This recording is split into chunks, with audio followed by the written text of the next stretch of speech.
How to fix keyboard not showing on Android phone. So if you want to fix your keyboard not showing on your Android phone, then what you need to do is first you just need simply go with your Play Store.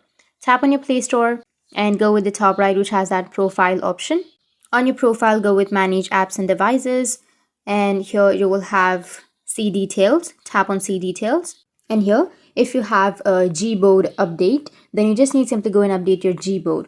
So in my case, I don't have Gboard updates, but if you have any updates under your Gboard, then you need to go and update it. And after updating, you can go back and open up your settings. On your settings, you need to scroll down, go with the apps section. Under apps, you need to go with see all apps, and here you need to go with search. Or if your keyboard won't pop up, then you just need to simply scroll down and find the Gboard option.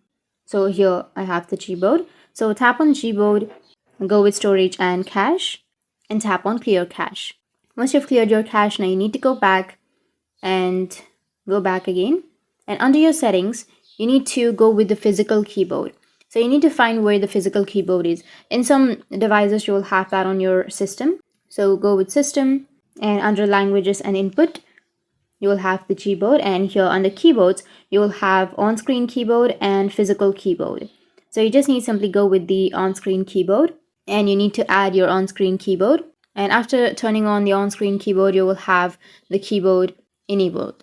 You need to just go and restart your device, and after that, your problem will be fixed. That's it, and if you have any questions, feel free to comment below. Thanks for watching.